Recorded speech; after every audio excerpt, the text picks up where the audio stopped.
अब भैया बिहार में फिर से नीतीश कुमार, इधर चला मैं उधर चला, ये वाली हाल हो गई है नीतीश कुमार की।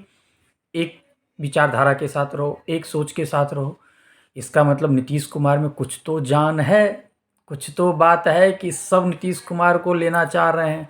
सत्ता के अगर विपक्ष में रहा तो हम नीतीश कुमार के अगेंस्ट रहेंगे, नीतीश कुमार मुर्दाबाद की नारा लगाएंगे। लेकिन जैसे ही पार्टी में शामिल होकर के फिर से गठबंधन की सरकार हमने बना लिया, फिर से वही नीतीश कुमार जिंदाबाद। ये क्या बात हुई? अगर नीतीश कुमार में दम नहीं होता तो भाजपा के इतने बड़े बड़े नेतृत्व, जहाँ पे नरेंद्र मोदी और अमित शाह जैसा लीडर हो, वो नीतीश कुमार से कॉम्प्रोमाइज़ नहीं करते। इसका मतलब स्पष्ट है कि बंदे में दम तो है, नीतीश कुमार में जान है, बहुत ही जान है। नहीं तो क्या मतलब था नीतीश कुमार को फिर से पार्टी में ला करके सीएम पद पे बिठाने के लिए? मैं तो कहता हूँ इस बार कॉम्प्रोमाइज़ करना ही नहीं चाहिए था। स्पष्ट था, ना तुम्हारा सीएम ना मेरा सीएम, चिराग पासवान को बनाओ भाई सीएम। बच्चा बच्चा वोट देता, एक पढ़ा लिखा होनहार युवा नेता बन के आता, अच्छा सा छवि वाला, उसको तो आपने आगे नहीं बढ़ाया।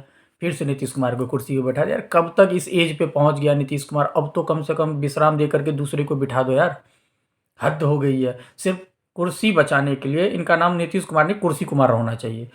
इतने समय से आप हो, क्या किया आपने? 2005 में जो आप आए थे सत्ता में, उसको अगर दरकिनार कर दे, उस कार्यकाल में आपने काम किया था, उसको दरकिनार कर दे तो फिर आपने क्या किया? बिजली और सड़क के अलावा भी काम होता है नीतीश कुमार, सिर्फ यही दो काम नहीं होते हैं। आपने इस दोनों के अलावा कुछ भी काम नहीं किया। नियुक्ति पत्र बांट दिया, अभी किसको बांट दिया? बीपीएससी वाले को। ऐसे ऐसे बीपीएससी वाले को आपने दे दिया है नियुक्ति पत्र जिसे खुद का सिग्नेचर भी करने नहीं आता है। फिर से आपने वही शिक्षा व्यवस्था को यहाँ से यहाँ कर दिया, गिरा दिया। बिहार को संभालिए, चाहे बीजेपी आए, चाहे नीतीश कुमार आए, चाहे आरजेडी आए, चाहे चिराग पासवान आए, बिहार को सुधारिए, बिहार पे बात करिए, ना कि अपने कुर्सी बचाने के लिए एक दूसरे से मिलकर बिहार को डुबो दें। बिहार को एटलीस्ट ऊपर उठाइए, बिहार का नाम जो दूसरे स्टेट में इतना गिरा हुआ है उसको ऊपर उठाइए।